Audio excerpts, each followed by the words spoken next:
welcome back to Plotlines. I'm your host, Connor. And before we get to our episode today, please like, share, comment, and subscribe. And if you like this episode, please check out one of Plotlines' other episodes.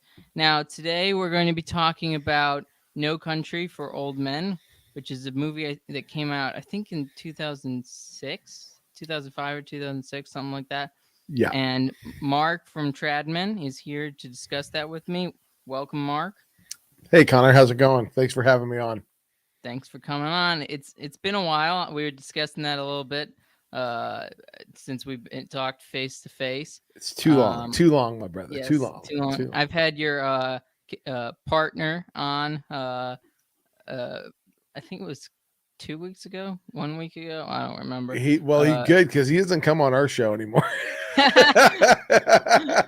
Jason's hiding from your show. Well, he keeps going on avoiding Babylon for the Chosen reviews. No, and I'm glad he's able to do that. It's one of these things when you're a lay person and you've got your layperson job and you've got your podcasting as your hobby and your apostolate and you're kind of juggling all these things. And sometimes you just have to take a break from putting content out because you got other things going on. It's the way it is. But we appreciate all our subscribers hanging in there with us while we do take those breaks like that. So this was a movie that you suggested me to watch to discuss. So yeah, No Country for Old Men. Now, before we dig too deep into this, Connor and I were talking in the green room before this, and is it okay if I admit to them that this was not your favorite film? I didn't say it wasn't it wasn't my favorite film, but that's not what I said. Okay, I don't want to misquote you. Tell me what it is you. I said it wasn't my type of film. Okay.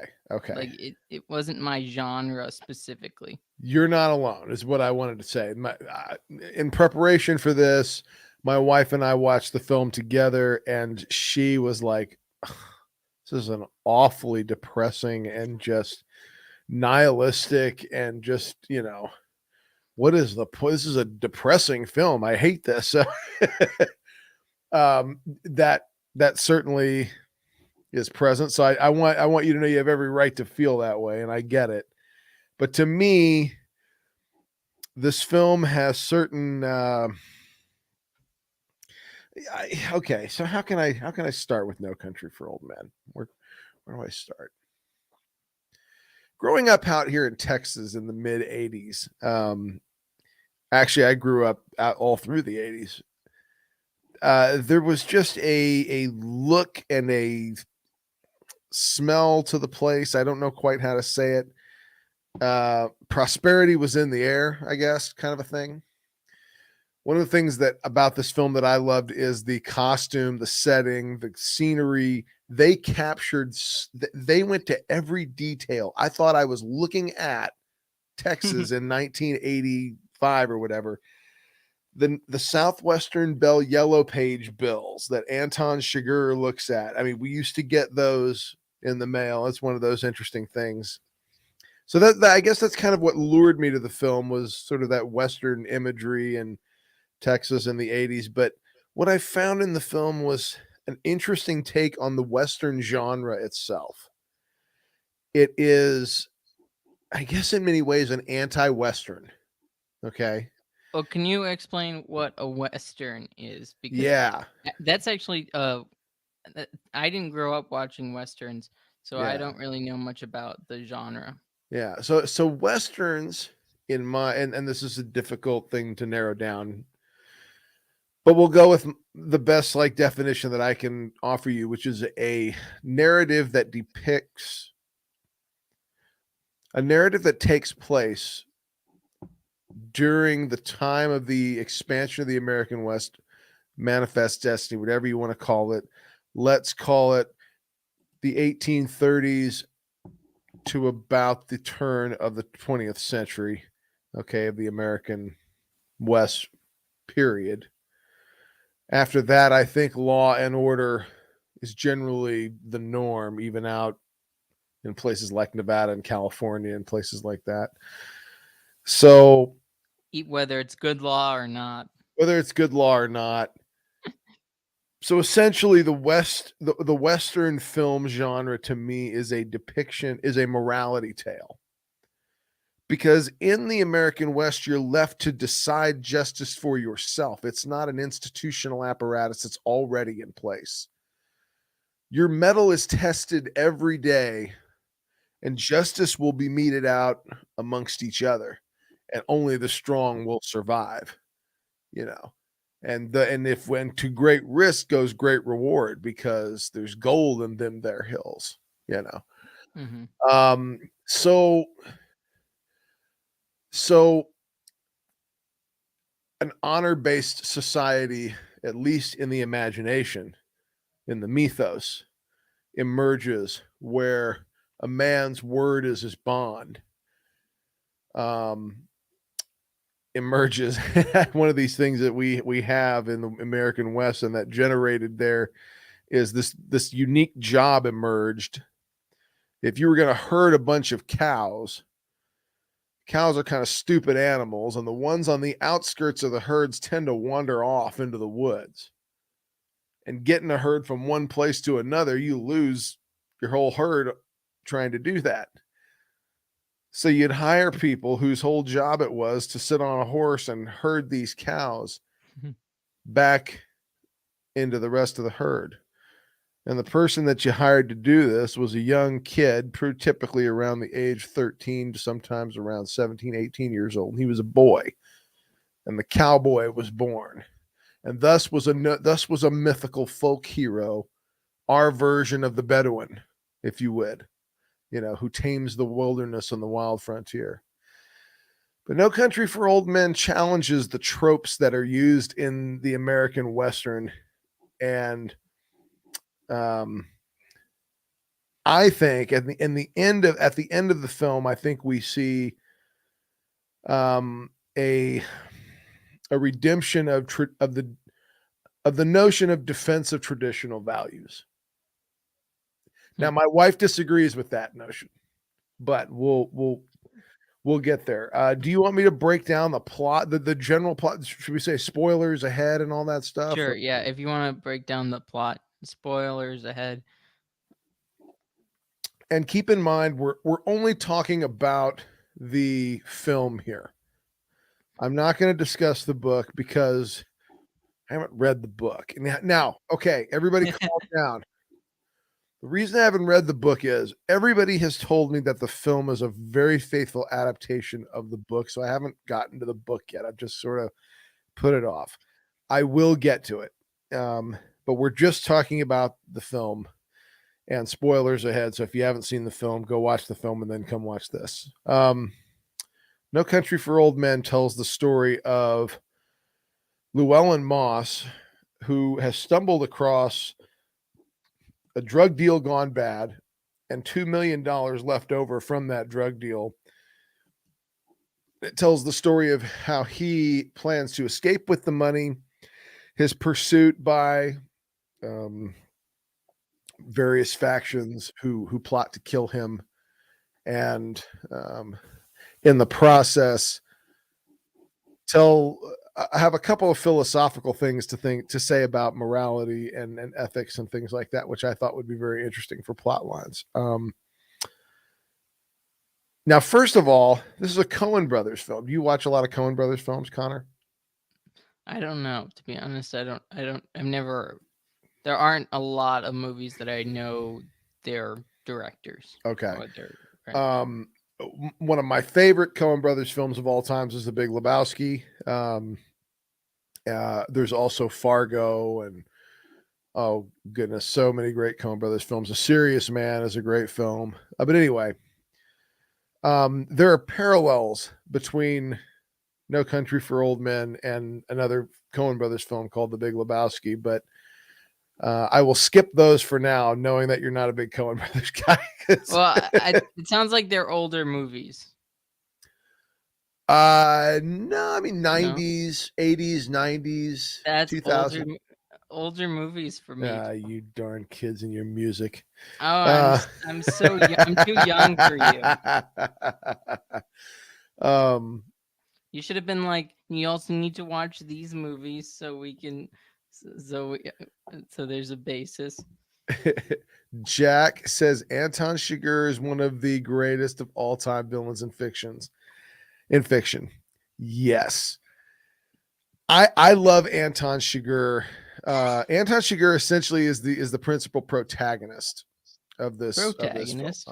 Okay, but Lewin's he's not the protagonist, what's that? or Llewellyn. Llewellyn is not the. Did I say protagonist? I You meant to said say. protagonist. Oh my goodness, I'm an idiot. Sorry. I He is thought the antagonist. I thought you had some like crazy thing to tell me. Yikes. Yeah, that'd be bad. No. Okay. So Anton Chigurh, and I wish I had a little picture of him that I could show you. He has this very interesting appearance. Let me Hang see on a if I second can. here. Yeah. Anton Chigurh is meant to look, he's meant to look ambiguous, out of place, strange, and at the same time a little bit menacing. He's got a kind of a strange haircut. He's usually dressed in black.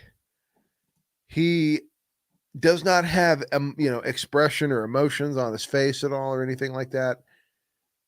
He kills randomly. And one of the things there's always this discussion about, does Anton Chigurh really kill at random? Yeah, what a strange looking villain. And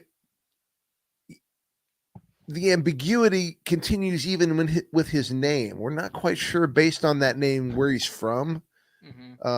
Is he Slavic? Is he Latin? Is he Texan? He could be one of these things.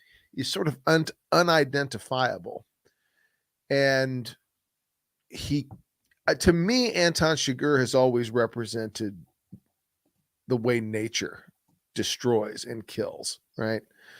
When you think about like a tsunami or a plague or a pandemic or something like that, the idea that you can negotiate with it and play by if you play by a certain number of rules, you can escape whatever it is that it's got coming for you. Anton Chigurh kills like nature. And in fact, I think in one scene he's even actually compared to the bubonic plague, right? Mm-hmm. And that is that's the way the natural world is. And I remember one time I was watching a CNN thing because I was in the airport, and that's what was on. CNN is like, I'm so sorry. why won't Congress do something about asteroids? What? And I thought, what are they gonna do exactly? You ban asteroids? It's It's the illegal to stupidest have thing I've ever. Yeah, asteroids. it's illegal for an asteroid to come and hit us. This that. Anton Chigurh presents a figure that, okay, I'll play a game with you. What's the most you ever lost in a coin toss, right? The coin toss game. Mm-hmm. So if I play this game, I play it correctly and I win, I can escape my Anton Chigurh death. Indeed, we see that happen in an episode in the film. Yep. The he was like some store owner. Yeah, the gas station owner. Yeah. The gas station. What's owner. the most you ever lost in a coin toss? He wins he wins the coin toss game and survives. But then there are other times when Anton Chigurh inexplicably and for no reason kills people just at random. Yeah. So to me, Anton Chigurh represents the way that I don't want to say that it's not evil necessarily. It's a force of nature kind of a thing. It's what's coming. It's like a wave. You know what I mean? Yeah. And I think he just makes an incredible villain. And yeah, so going, and Anton Chigurh also is paralleled to Llewellyn Moss in various ways. One of the first ways is that the first time that we meet Llewellyn, where he's hunting for the antelope, Right before that scene is the scene where we see Anton stop the motorist and kill him with the cattle gun. Yeah, what kind of gun is that? So that's a bolt stunner. And a bolt stunner is used. Oh great, of course I'm out of LaCroix here. A bolt stunner is used to kill cattle. Okay. You put it up here, this little hydraulic pin shoots into the cattle's brain, shoots right back out. They never know what hit them, and it stuns them out and they die. It's actually Is a it really efficient is way to is it stun supposed to bees. be less painful? Yeah, Or they don't feel a thing. what about for human? What do you mean? Oh yeah, What well I don't know. I mean, my guess would be that it would be pretty painless. Yeah, to kill a interesting human being like that. because it would because it's just instantaneous. Yeah, it instantaneously just creates a hole in the brain. You know. Yikes. Yeah, But then he uses other similar guns. his shotgun that's got the silencer on it, and Was it a silencer? Oh, okay, that makes yeah, sense. yeah. And this film has also got some of the tensest action scenes of any kind of film like this that I've ever seen. I mean the way that they just build tension with silence is incredible. It is really really well done. Excuse me, in this film. Um, what was your take on the film in terms of its overall message, Connor? What do you think the film was about? I mean, first of all, don't get yourself into a situation you really don't know who you're dealing with. Sure. Like Llewellyn did not know who was going to be coming after him. He just kind of Yeah. found himself in a situation and decided to take it, even though, like, at some points he seems very smart, but it's a really dumb thing for him to do on the face of it. I have to. I was telling my wife, I was like, "Who in the world, if you came across a scene like that, would you take that money?" I was like, "Heck no, I wouldn't want anything in the world to do with that money." I was like, "I might steal some of those guns." I don't know. They had some AKs laying on the ground there that I was like, Why would you "Ooh." steal or why would you take some of the guns? I don't know because I'm not that moral of a person, Connor. I'm trying, but Uh, well, I I personally, I would never the get myself into that situation just because the it part where Llewellyn physically takes isn't that possible. nickel plated 1911 Colt 45 and Mhm. he just like takes that and I saw that scene and I was like, yep, I'd do that. Yep. Is this a Texas thing too? Because In terms of the guns, yeah, totally. yeah, Yeah, okay. absolutely. Yeah. That's definitely a part of our culture for sure. No question about it. I, like I can't see a lot of like city like a Californian would just freak out, wouldn't take the guns whatsoever, would be like, oh no, and then I mean, basically it just wouldn't be something, it wouldn't be a trophy for a lot of people. Yeah. Yeah. But in Texas, it might be a trophy. Well, no, I wouldn't use it as a trophy. I just like the guns. They're just nice Well, you looking know what I guns. mean. Like it would be something you. Oh, okay, Yeah. maybe it's not a trophy. Maybe that's. But anyway, so So, I'm much more of a talking movie type of guy. So that may be an element yeah, that's difficult for. It's a very silent movie in a lot of ways, the and dialogue the dialogue is sparse, but I you have to admit what little dialogue there is pretty solidly written. I think. I mean, yeah, very well written. Javier Bardem's character is probably one of the greatest. Like like Jack said, one of the greatest villains that have ever graced the silver screen. I think. Um, I but also had to get used to the accents. Javier Bardem's accent. No, like the Llewellyn. Oh, the Texas accent. Some of that Texas accent was harder for me What to. did you think of Tommy Lee Jones's character His his or character. and his accent? Um, well, it's not Tommy Lee Jones's normal accent, obviously. Um, I mean, what is it off or is it on point? It's on point, man. Okay. He's from San Saba, so that he's Oh, from really? that area with where they But where they he where they just talk like that. he just plays it down. I'm guessing for his for For regular like maybe for other films, I'm not sure. or just for. I don't think he talks like that on a regular basis. He might, yeah, I'm sure he might have. I'm sure he might be his no country for old men accent might be a little bit different than his normal speech. I'm not sure, but his character was also very interesting because his character reminded me a lot of. Have you ever read W.B. Yeats's poem "The Second Coming"? No. Okay, you got to know something about Irish people. They are fantastically morose and dark, and like uh, sort of just they put you down in the dumps. These people. That yep, that sounds like Irish people. So William Butler Yeats is Ireland's poet laureate, right? Essentially, one of the greatest Irish poets who ever lived. Can I read this short poem from him, if Yep. I may? And I want you to think a lot about No Country and think about Tommy Lee Jones's character in particular, Ed Tom Bell, the sheriff.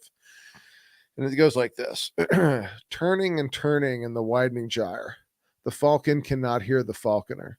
Things fall apart. The center cannot hold. Mere anarchy is loosed upon the world. The blood dim tide is loosed, and everywhere the ceremony of innocence is drowned. The best lack all conviction, while the worst are full of passionate intensity. Surely some revelation is at hand. Surely the second coming is at hand. The second coming. Hardly are those words out when a vast image out of Spiritus Mundi troubles my sight. Somewhere in sands of the desert, a shape with a lion body and the head of a man, a gaze blank and pitiless as the sun, is moving its slow thighs, while all about it real shadows of the indignant desert birds. The darkness drops again, but now I know that 20 centuries of stony sleep were vexed to nightmare by a rocking cradle. And what rough beast, its hour come round at last, slouches toward Bethlehem to be born. Yeah, I mean, I need he a drink definitely. after that. My goodness. So Tommy Lee Jones's character is definitely sort of uh beaten down over the course. He's too old for this kind of thing. Mm-hmm.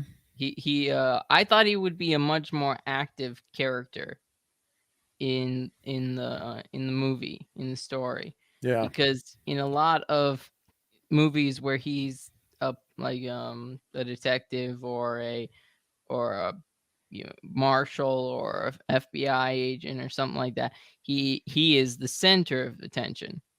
Like Yeah. I when I first started watching the movie, I thought, okay, we're going to see the crime or whatever, and then we're going to get the hunting down of the villain by the sheriff. But that's not really what we get.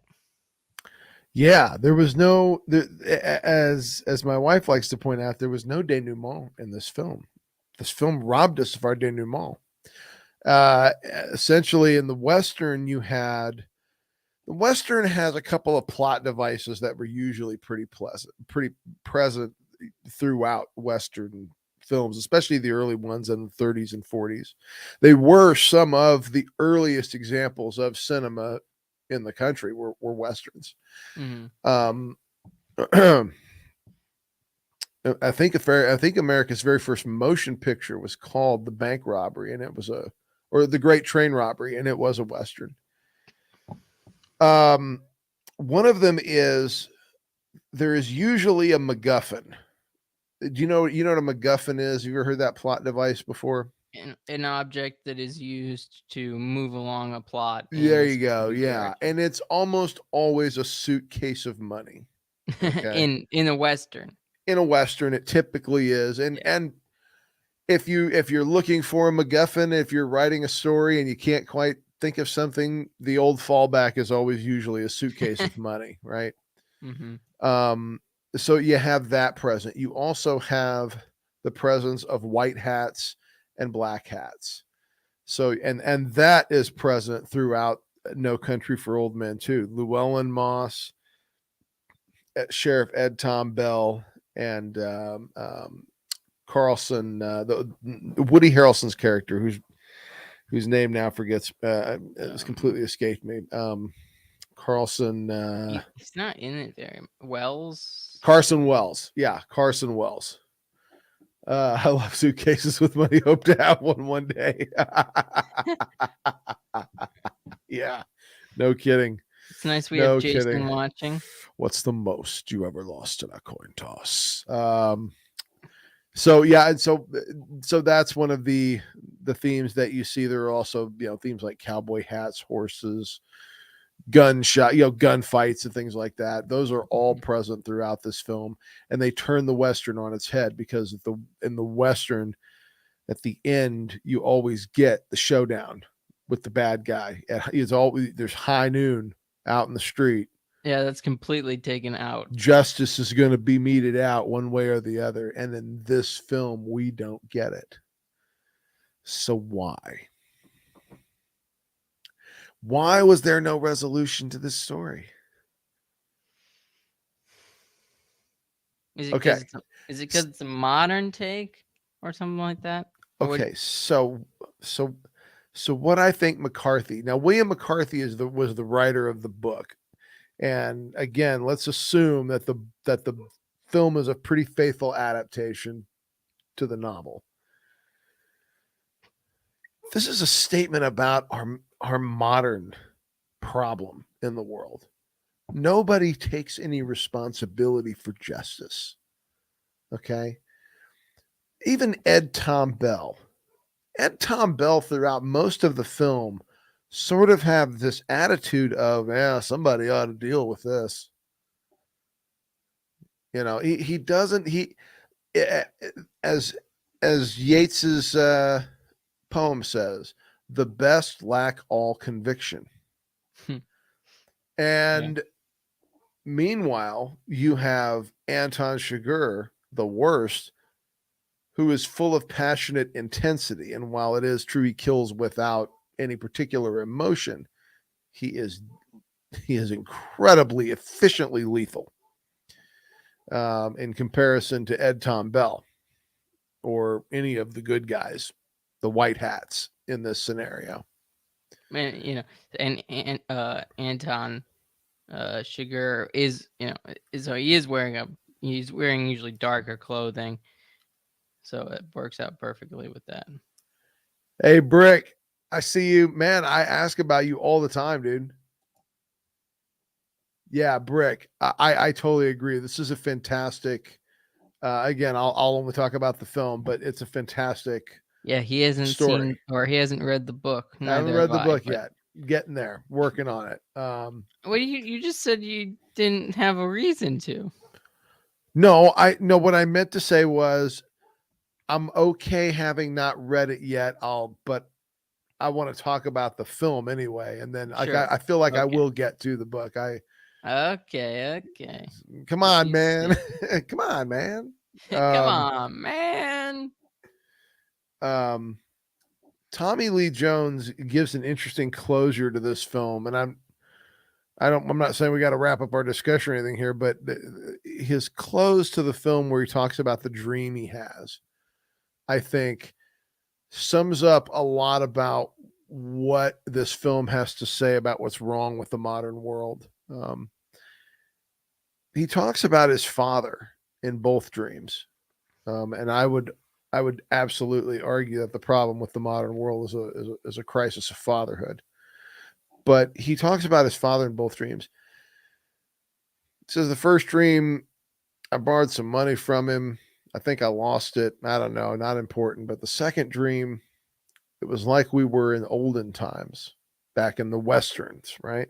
It was Hmm. like we were in the western times, and we were on horseback, and it was cold and it was dark, and he was riding up ahead of me, carrying in a horn a fire.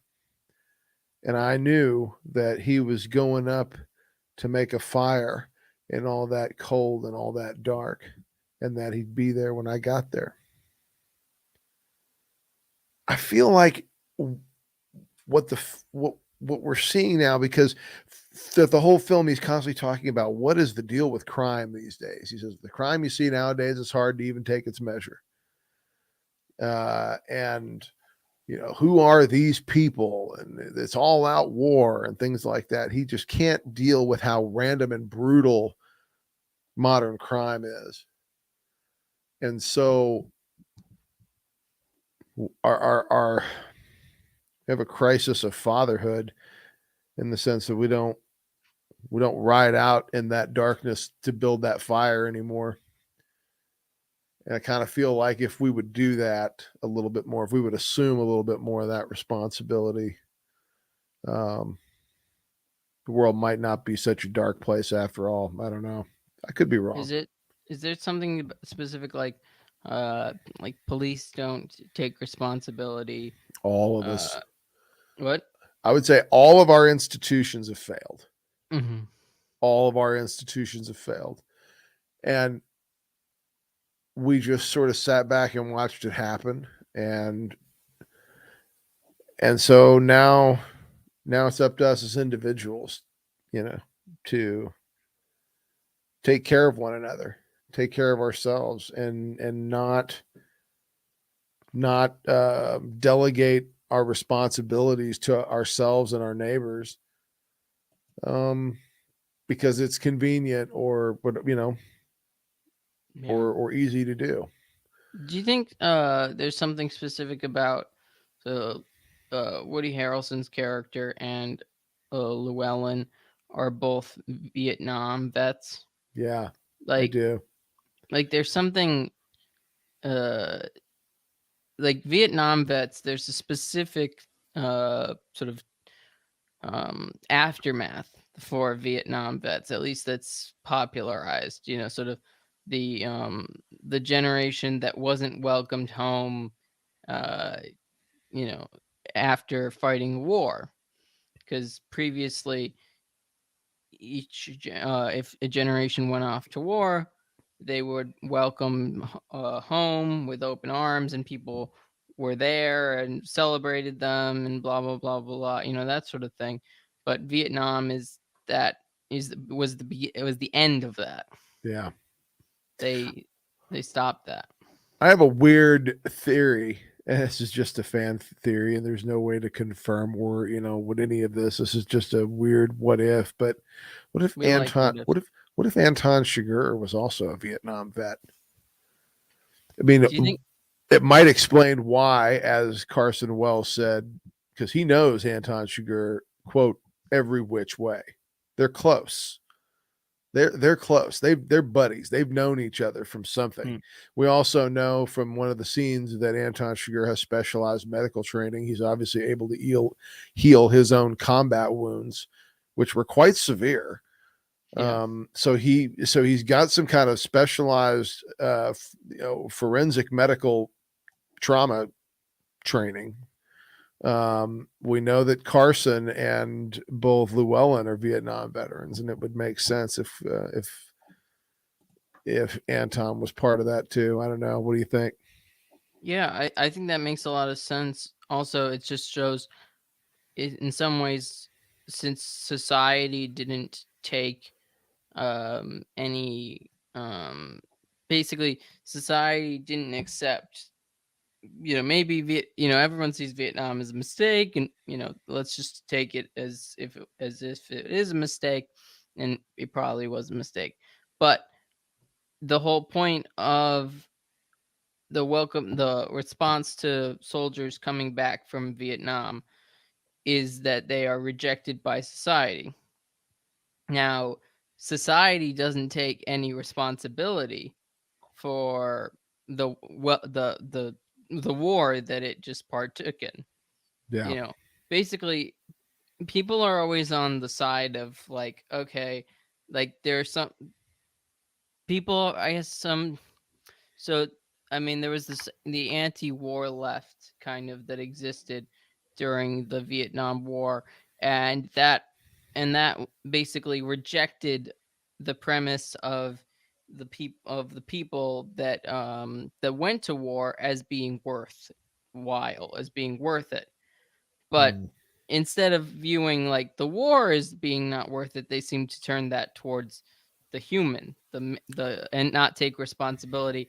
Basically, there's half the people that say this wasn't my thing. I didn't ask for this, so I'm not going to take responsibility for this. And then there's the other half of the people who maybe probably pushed for it, but they're not going to take responsibility for it either because it doesn't benefit them from taking responsibility for it. And that sort of puts people in these different camps that sort of brings them pushes them to do these different types of things, so like running off and catching $2 million, finding $2 million and not, turning it in or not doing anything but wanting to run off with it, basically. Because if you're sort of been spit out by the world, you don't feel like anyone's there to help you. You're just going to be out for yourself. Yeah. And then that's kind of maybe where the cold and calculated comes from with Anton, as well as he's been spit out by the world. If he's also a vet, and what is Woody Harrelson's character? What's his what does he do? And what does he do for a living? Yeah, so it's not clear exactly what a title would be. I guess I would call him a bounty hunter in a Okay, sense. But yeah, it's not clear exactly what his job is, but we know that he is a somebody you call when you're out of options and you got to get rid of somebody because he says somebody asks him how dangerous is this Anton Chigurh? He says, well, he's dangerous enough. You called me. So that to me, I guess means like he specializes in sort of, cleaning up runaway problems that, you know, that so need in fixing. sense, is he trying to take responsibility or no? No, no, he's all about No. the money. Yeah. He's all So about the money. In fact, when confronted with Anton, he offers Anton the money, mhm. offers to take him to an ATM and give him his employer's money, and then tuck tail and run. Now a lot of people have said that Anton had some sort of a that there's a code that you can determine what Anton is going if he's going to kill you or not. So like because Carson Wells was such a little sniveling little baby when he was sitting there facing the end of the gun, threatening to buy it, trying to find a way to buy his way out of this, he kills Carson Wells, but he doesn't kill the woman at Llewellyn Moss's trailer complex. Remember, so he Yeah. goes up and he says, where does Llewellyn Moss work? And she says, well, I can't give out no information on our residents. He says, where does he work? Trying to threaten her. She says, Mhm. sir, we can't give out no information. So Why do you think he doesn't kill her? I think, yeah, that's the question. Some people will say because she was honest with him and kept her, he respected her gangster, basically. Like, so Um, principled? He was principled, yeah, or she was like she principled? held her ground and didn't. Well, but why did he kill the wife at the end? That seemed pointless. Yeah, yeah, because Anton Chigurh is like a force of nature. Okay, this is what I kept telling everybody when coronavirus first came out. Well, It's a we've force got of to we've nature. got to wear these masks. No, you can't wear those masks. You got to wear these other masks over here. Everybody's got to get the vaccine. Everybody's got to get this vaccine. Everybody can't get the other vaccine. This is a force of nature you're talking about here. Okay, it's like trying to it's it's like trying to stop those tsunamis. Who we believe that because we're so you know because we're these modern human beings that we just have total mastery over nature.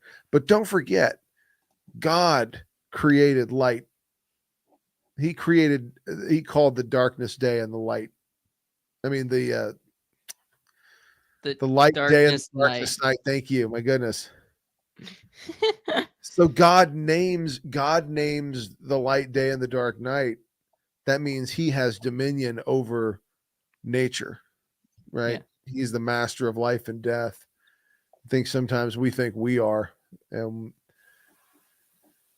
Anton Chigurh reminds me of that type of, you know, it's an ungovernable force, man. You can't stop it. What's going to happen is going to happen. And indeed, we're finding out now that most, if not all, of the precautions that we did during COVID-19 were basically pointless. Didn't make if they didn't make it worse. And that was my whole point. It's like trying to ban asteroids. It's absurd. Yeah, Some banning point. asteroids. And so that's what that is one of the things that I liked about Chigurh's character is he's so unidentifiable. He's not like you said, we can't tell where he's from. We can't tell exactly anything about his personality or him personally. But let's see here. Who has love the hat? I have matching boxers. Thank you, Gregory.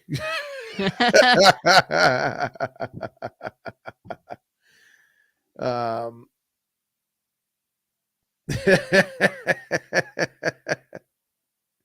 Yikes. Um, but yeah, TMI. that's right. That's been reporting to Catholic simps right there. I'm just kidding, Greg. But but yeah, no, Anton.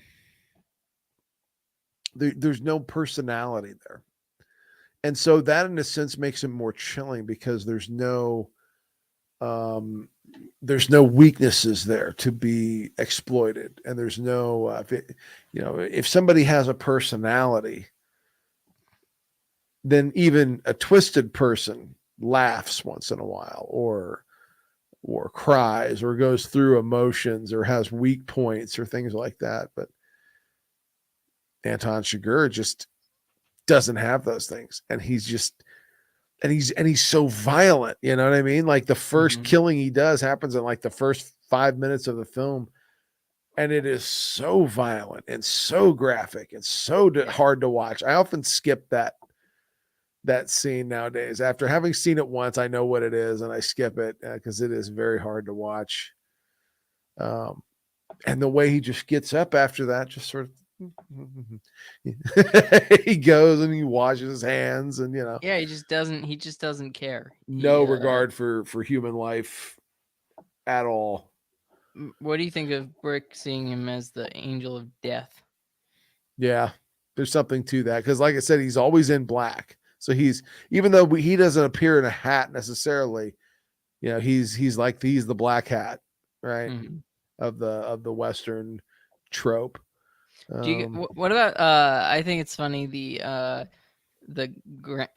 mother of the wife yes, just like well, I mean she's the reason that the Llewellyn gets killed, right, right. which is kind of crazy. I mean, she doesn't know anything, Yeah, it but all kind of she's happens by accident, and I hear tell that this is one detail that and where the book was a little different. So if anybody in the comment section can confirm or not that basically um, Brick. Is that different? Is it different in the is that book? different in the book with the details exactly about Llewellyn's death? Um, Does his because even mother-in-law is because his he mother-in-law really the No, the one that I Alex understand did. that the mother-in-law thing was still correct, but if you Oh, remember okay. the young lady uh, who was trying to flirt with Llewellyn by the pool of the motel where Llewellyn eventually is killed, do you remember?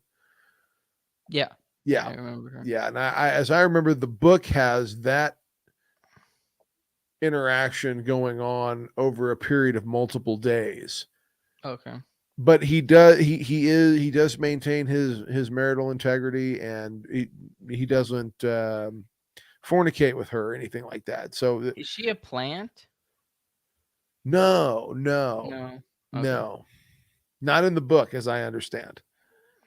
Of course, in the film, that part is left ambiguous. So Yeah, we don't really you know could what. think, We don't really know how that all went down. right? And And it's that's interesting. another part of the film is that you in real life you don't get resolution to all of life's uh, issues and kerfuffles, and you know, yeah, the kerfuffles, you know, but All those kerfuffles. yeah, all those cartel kerfuffles that you get into, you know, I mean, listen, we've all been there, right? You're walking around in the desert, you come You across a find two suitcase full of million $2 dollars. million, dead guys everywhere, Well, that's like nothing nowadays. two beautiful million dollars. cartel gats just laying all over the ground, you know what I mean, for the taking. We've all been Taking there. taking Okay. the guns. Um, but yeah, no, Also, why is like Llewellyn living in like a trailer park? Is he seems like he should be better off, I guess. why? He has a lot of skills, it seems like. Well, yeah, but like you pointed out, a lot of guys after the army, especially after Vietnam, found it difficult to find work. Found it difficult PTSD, do to you think too? PTSD was a problem. Yeah. He clearly has combat training, and he just when he recounts his service record to the border crossing agent, he lists himself as being in the infantry. So he's clearly got combat. Um, he's clearly got all these. Let's see here. Yeah, he's got. He does all these extravagant murders and death, pretty violent times, but sometimes people are spared for seemingly no reason. Right, exactly, and that's like force of nature. In fact, he's actually even compared to the bubonic plague by Carson Wells. The the man was asking Carson, "How dangerous is this Anton Chigurh?" And he goes, "Is compared to what? The bubonic plague?" Right. So What's he, interesting is when Anton gets hit by the car, like when hmm, he's driving. I thought someone like was gonna be in the car. yeah. Like that was such a letdown. I thought like someone was gonna come out and like kill him or something. I think the point is that it it was a glimmer of hope to me. It was a glimmer of hope, letting the audience know that this chance and randomness that the white hats see themselves subjected to in this film over and over again, the black hats are subject to it too, Hmm. and they will get their comeuppance. Now, this is where I disagree with uh, the assertion of the film. I do not believe that life is a random and absurd collection of, you know, chaotic moments that sometimes work out, sometimes don't. I actually do subscribe to the belief in Ordered a universe. grand divine narrative, you know, that is the will of God the Father. That's my religion talking, and that, you know, but of course it's one of the things that I look off to. Let's see here. Put that Kevin Protzman that one on here. I had to drop off due to computer problems, but did you guys talk about how Anton drinks milk? There are a few films where the sociopathic villain drinks milk. Why? Very great question. And there is a video on this that I do want to watch, and I haven't yet, about milk is a milk. Milk is a drink that denotes at the same time childlike innocence, but also blandness and featurelessness, right? What if it's chocolate milk? Oh man, I don't know about that's racist, bro. No, I'm kidding. No, I have no Yet, idea yet, white milk is bland, and that's why. not racist. Why's it got to be white milk, Connor? What? Come on, Well, man. it's chocolate. Whatever. I don't know either. Ugh. Yeah, no, I haven't talked about that yet, but like, I a think it's nut. just people can make very creepy scenes watching people drink milk. Yeah, There's something scary about that. yeah, it's unsettling to watch, isn't it? White people are bland. We know this. um, you every time you see Anton, though, you do see him mirrored with a white hat, either Sheriff Ed Tom Bell or uh, Llewellyn Moss. And the scene with the milk is no different. We see Anton sitting in the couch staring at the TV. He's silhouetted against the TV. Very next scene, we see Ed Tom Bell sitting in that exact same seat, holding that exact same milk, being silhouetted in the TV that exact same way. He does drink milk too. Tommy Lee Jones does drink milk Yes, after uh after Anton drinks milk, so that's something. right, right. So it's not just villains that drink milk. No, yeah, that's true. It does a body good. um, but yeah, it's a very interesting thing because one of the ways in which those two juxtaposition things happen is in the beginning when we're introduced to Llewellyn Moss. The scene we seen before we see Llewellyn is where Anton Chigurh kills the motorist by the highway with the bolt stunner. In that scene, we see somebody treat a human being like an animal. Okay. And with cold callousness, take his life away from him in a way that's very disturbing to watch.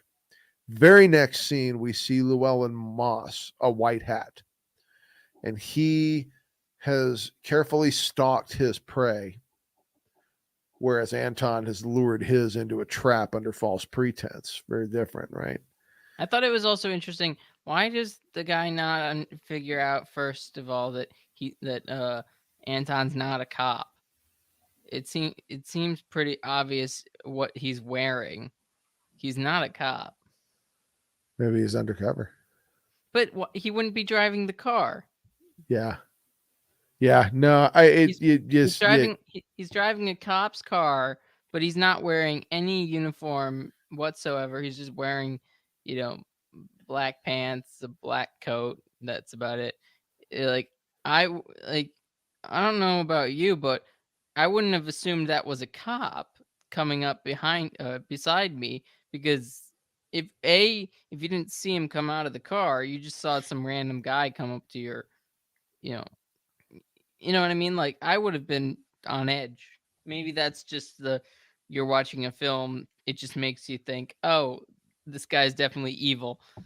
If a little bit, if you know you're in a film, it's a little different than when you're sort of caught off guard. But yeah. And you've also got to put yourself in the mentality of somebody in West Texas in 1984. okay, well, put me in. Can you do We that? were we weren't thinking about guys who've stolen cars and that are killing people with bolt stunners. We did things like that didn't were not crossing our minds. I mean, we had never even heard of, you know, I don't Not want to even say, with like the drug rings around there. well, all of that was happening in Mexico though. But it didn't come up into Texas? The violence, well, see, and that's one of the things that's starting to happen around this time. And so, obviously the film taking place in that area is part of that. The narrative is part of that story about how this is starting to happen. But El Paso seems like like I don't know where it takes place right in the beginning of the movie. So What it's city in are they yeah, in? it's in Terrell County, which is on the border. It takes place there. I think the seat of Terrell County is Sanderson, Texas, and it's just a cute little town if you've ever been down there. I would also recommend checking out Del Rio, where that famous shootout scene with Anton Chigurh and Llewellyn Moss take place. Oh, But I do love that both Llewellyn and Anton run into like a bunch of kids after they get like injured two separate times. right, I think right. that's an interesting like how like And in both times, they're like, "Give me your shirt." Can I, in both yeah, well one's instances, like give me your jacket, the other one yeah. is like give me your shirt. Oh, that's But right. Yeah, it's just kind of funny. It's like the kids are so like uh they're not jackasses, you know. They're I mean some one of them is like a little bit, but like they're relatively helpful. yeah, yeah, yeah. They don't. Yeah, the kids on the bridge want money, Yeah.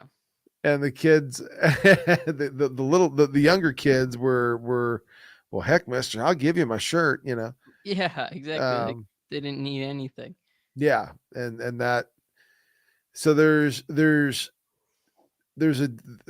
the dichotomy between treating people between humanity and inhumanity runs very deep throughout this whole film.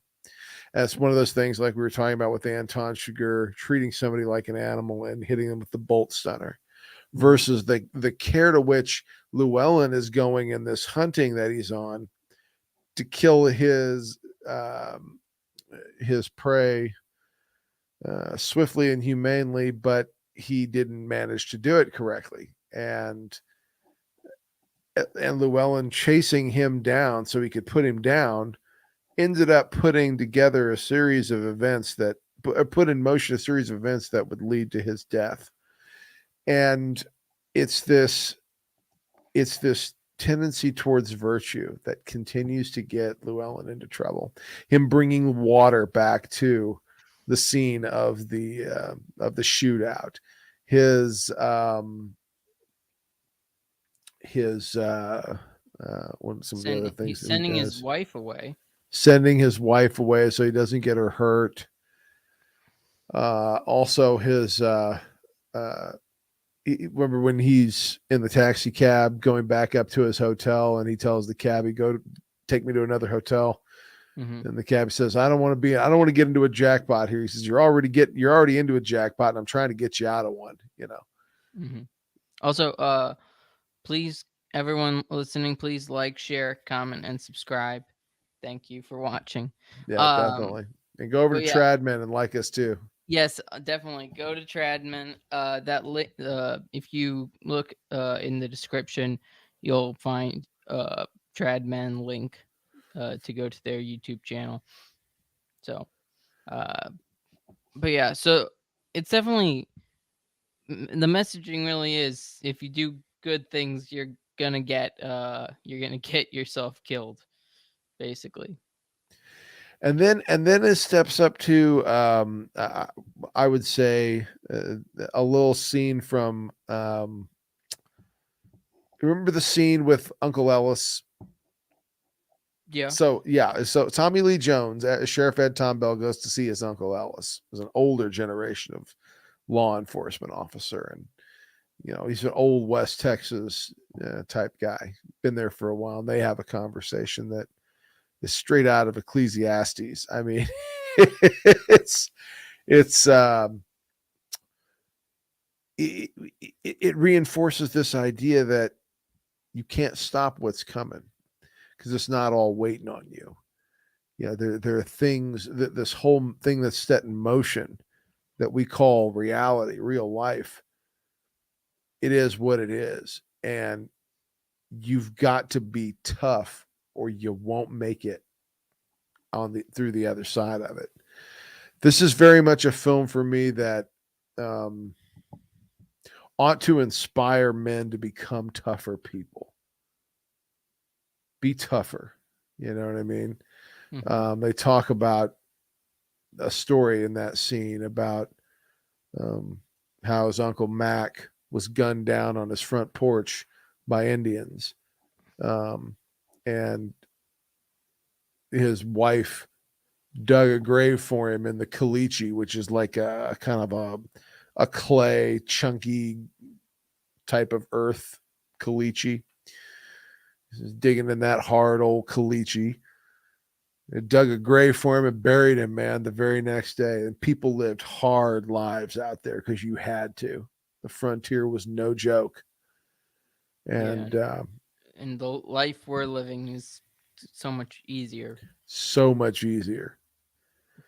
but we complain probably way more. Yeah. Yeah, we definitely do complain a lot more. And we make a lot of we try to make a lot of compromises with evil, believing that yeah, generations come and generations go, but the earth remains forever. Yeah. Yeah. Um,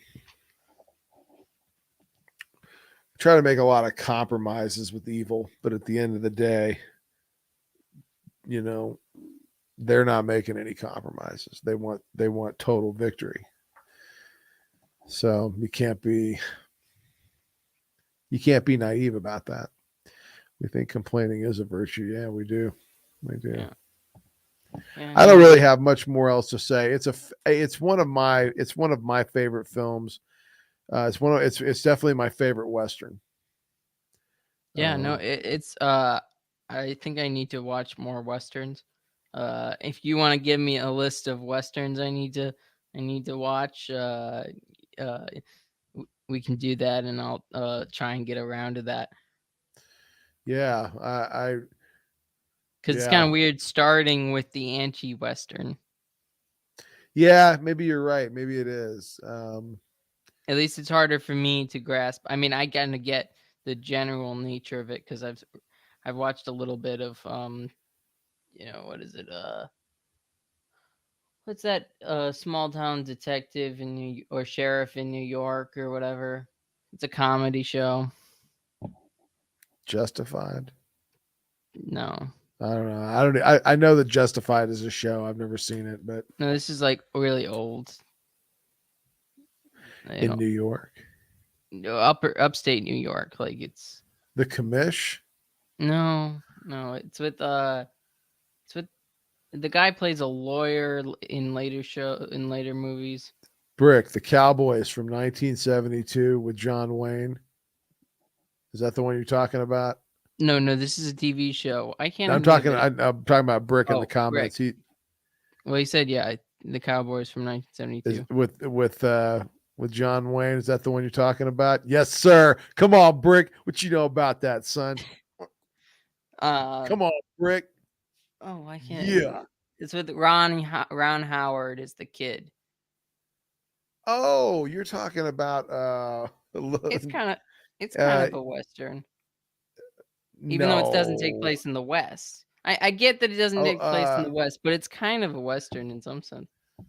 Anthony and Opie and no, Opie and what was the Yeah. name of that show? Little what's the name of that stupid show? That's gonna drive me nuts. See, this is why I can't do it either. So okay, you would say it's not in I that hear style. Gregory McKinnon, you are a fool, sir.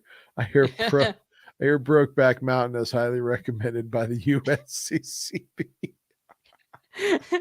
Only McCarrick Oh, does. you wrong for that. You wrong for that, sir. McCarrick endorses. Um, Brick. Talk to me about the outlaw Josie Wales. You know you love that movie, Brick. The outlaw Josie Wales, man. If you like Clint Eastwood, you need to holler at me. Now, if you like the Duke, the Cowboys is a good movie, and but my favorite John Wayne movie is Hondo. Yeah, Hondo was my favorite. Quick and the Dead, yeah, man. Okay, well, I guess Tombstone, Tombstone, I have a lot of work Tombstone. to do. All right, fine. What? What do you mean? I'll I just have so many. I have a lot of Western movies to catch up on. But I also like Young Guns and Young Guns too. Andy Griffith's show. Thank you. The Andy Griffith Show. Yeah, that's what I'm talking about. And Wasn't some. that's not Western. Well, it's not. Yeah, No, probably. But it's the closest thing I can think of that Gunsmoke reminds was me. Western. Well, I haven't watched that. Um. Oh. Kevin, there was a Kevin Protzman. If you're still in the chat, there was another great Western show about a guy in a Union fort, who all of his buddies were killed except him, and so he was branded. Yeah, you know about branded. So if you ever get around to watching another Coen Brothers classic, the Big Lebowski, then you'll be able to keep up with what 90% of me and Kevin Protzman's conversations, because it's all Big Lebowski quotes. Maybe I'll have to watch that movie and we'll have to talk about it. Oh, the Big Lebowski is. All I know is that it's basically what Thor became in the Avengers Endgame. Is I don't know. I didn't see any of he's that. called the Big Lebowski Oh no, I didn't see any of that. because he's fat and he looks like the character. I don't know. I don't. No, I've no, never.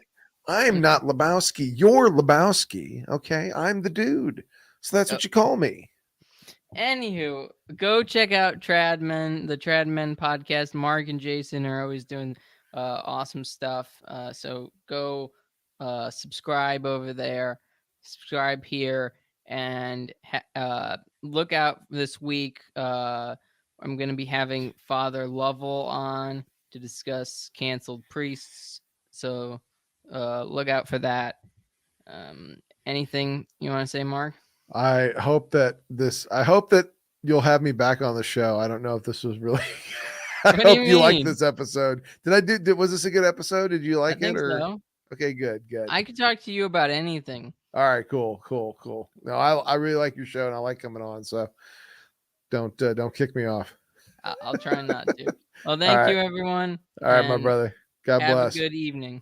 Take care.